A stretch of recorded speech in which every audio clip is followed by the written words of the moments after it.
Did you watch Powell and Donald Trump in the hard hats? Yes. Okay. It was a fun moment, I felt like. Let me play you just a clip. Yesterday, Donald Trump went to the Federal Reserve. First time, I think, in 2 decades that a president has made an official visit to the Federal Reserve. Yeah, it was George W. Bush, right? Yeah. Mm-hmm. So he comes in and he's getting a tour in hard hats throughout the Federal Reserve because they're making a $1.5 trillion renovation of the Federal Reserve. $1.5 trillion. No, not trillion and a half. No, sorry, billion and a half. Sorry, because that would be an awesome building. I know, but billion doesn't sound like a lot anymore, does it? No, it doesn't. Yeah, so $1.5 billion renovation. So Donald Trump said yesterday that he redid the old post office and made it into a really nice hotel.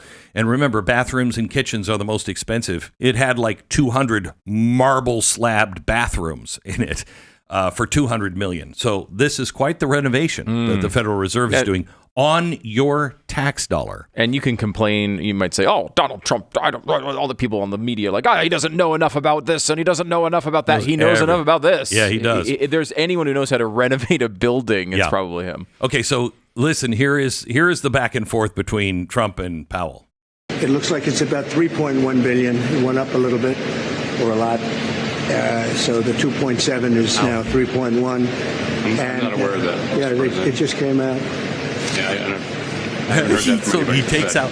No, that's what it is. And he takes out a sheet. He's like, "Here, Powell. Here it I is." said it about 3.1 as well. 3.1. 3.2. This came from us. Yes. I don't know who does it. Awkward. You're including the Martin renovation. You just added our entire capital. Yeah, you just added in a third building. Is what that is. That's a third building. Well, no, including the but Martin building. it's a building that's being built. No, it was built 5 years ago. We finished Martin 5 years ago. It's part of the overall work. But it's not new. So we're going to take a look. We're going to see what's happening, and it's got a long way. Do you expect any more additional cost overruns? Don't expect them. We're ready for them. But we're ready for him with our tax dollars. Okay. That's an amazing clip for 100 different reasons. Yeah. Right. And when they first met, I don't know. Do we have the video of him just getting slapped on the back? Let's look at this. Wow. Like it's got a long way to go. Yes, sir. So. President, are there things the chairman can say to you today that would make you back off some of the earlier criticism? Well, I'd love him to lower interest rates. Other than that, what can I tell you? Wax him on the back. Wax him on the back. Okay. This is Donald Trump. This is the way that visit was all about intimidation. Okay. Mm-hmm. The slapping on the back, the aggressive handshakes that he gives. Okay. I mean, that's the guy he is. And it's just the guy he is. And he dominates a room. You walk into any room with Donald Trump, even before he was president, he controls the room. He just does. He's a guy who just walks in and all the oxygen goes right to him. It's an amazing thing to watch. Yeah, these are old school power dynamics. Yes. Right? I mean, but they work. They work, yeah. They work. I mean, because you watch that clip, there's no reason to have that moment in front of cameras. Nope. That was a moment. Correct me if you think I'm wrong. Planned. Yeah, I was going to say. Do you think it was planned? Because absolutely. Number one, he does it in front of cameras. He's saying basically there's a massive cost overrun with by the guy he's standing next to in front of cameras, which would be an embarrassing moment for this guy in theory. Then he also has a letter in his jacket to pull out when he says no, that's not happening. He pulls it out. He knows that's coming. Now look. The building was finished 5 years ago. It is what his point was. You're right. But it was his point was this is part of your renovation. Right. But it's not new. I know. I mean, it's not a new cost overrun the way he's presenting it. Yeah. But he's doing that intentionally because it's old school power dynamics, right? Because this seems to be something that Trump thinks about a lot for a lot of different reasons. This is think? Well, so let me show you what he did. What he's doing here is the same. What has he been saying about Powell? He's been saying he needs to. He's resign. Dumb. He needs to resign. He's dumb. He's saying he's dumb. We have a dumb person at the Fed right. who's not lowering interest rates. That tactic, the best example of that tactic is Little Rocket Man. Look at Little Rocket Man. Yeah, well, Little Rocket Man, maybe I'm just going to have to wipe him off the face of the earth. And then what does he do? He goes where no president has ever gone before, to Little Rocket Man's space, and sucks all the oxygen out of that room, okay? And stands next to this giant standing next to Little Rocket Man. Did you notice how big Trump looked next to Little Powell? I mean, it was almost the same power dynamic, okay? And Powell knows. Trump, I think, is older than Powell. And look at how young Trump looks next to Powell. He does look younger, yeah. So he's been saying Little Rocket Man, Little Rocket Man, Little Rocket Man. He then goes to the place where Little Rocket Man is, in this case, the Federal Reserve. And then what happens? What is he saying today? You know, I'm not going to fire Powell because I think he's going to do the right thing. I mean, we had a really nice meeting. And, you know, while those cost overruns are important, I think he's got it under control. I think he's going to, I don't know if there's a reason to investigate. Gives him an out, basically. Gives him a complete out. He has hit him hard. Then he meets with him and hits him hard again in front of the press. I can guarantee you they had a delightful conversation behind. And we're now in that place where it's lather, rinse, repeat.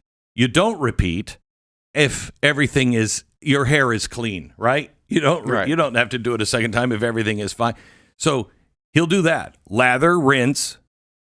Am I going to repeat? Do I have to repeat? Because I'll repeat. We'll go back to lather. I just rinsed. I lathered up. Yesterday we rinsed. Are you clean enough now, or do you need to repeat this cycle? That's exactly what he's doing. And he's kind of also giving him the message that I'm going to make your life a living hell every day until and you he's do this doing thing. it in Powell's space. Yeah. There's something about doing it in someone else's space shows you do not have fear. But he works on both sides of that, right? Because he does sometimes go into their space and do this type of thing. Yeah. But also, and this, because when I was watching this interaction, it reminded me of something you talked about when you were in the White House, of the way he's designing the White House. He's thinking about these old school power dynamics constantly when he's designing what the White House is like. So he is, because this really bothers me, because America we don't have palaces for our president. Right. Okay. And he's putting gold everywhere.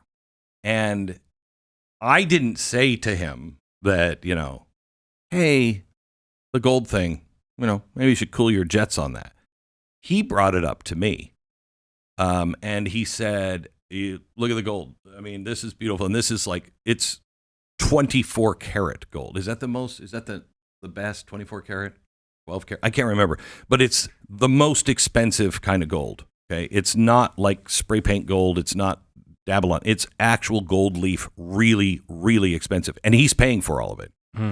And he said, you like this? I'm going to gold leaf. Basically, I'm thinking about gold leafing Melania soon. And I'm sitting there and I'm thinking, this is not a palace. And he almost sensed this, I think, from me. Yeah. He said, I know we don't have a palace, but everybody from foreign countries that comes in, they are around palaces. They see power a certain way. And he said, so I want to make sure when they're sitting in here, they understand this is the most powerful room in the world in every language that they might speak. Okay? So he's doing all this to as a way to intimidate again. And if you look at it, you would think United States is broke. I can't believe they're gold leafing. No, they're not. He is. So he's not only saying this is the most powerful office, but I'm putting gold all over it because I'm wealthy and powerful, because unlike maybe you, Macron, I wasn't in politics. I went out and actually built giant buildings in the biggest city in the world. Okay? So he's again exercising a power dynamic. And when you watch him in those meetings where Notice he has press conferences with these guys. How do we usually announce big things with countries when their prime minister or their president comes over? We put them up as equals. They each get Exactly. one question. Right, back and their forth, media right? gets one. Yeah. You get the president on one side of the room and the foreign president or leader on the other side of the room. They back and forth, and they're equal, and the flags are there. Not with President Trump. Very few are getting that. They're all sitting down in his office, in that intimidating space, and a gaggle comes in.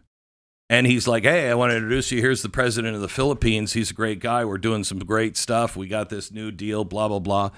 And maybe the president of the Philippines will get one question. Maybe. Yeah. Maybe. Like, so are you really the president of the Philippines? Okay. Is that really a country still? It's still a country. I didn't know that. So maybe he'll get one question. But then that guy has to sit there uncomfortably while the president is answering questions about the world, about the country, Elon about Musk, or whatever else is going on in his life. Yeah. He has nothing to say, so he just sits there as a secondary.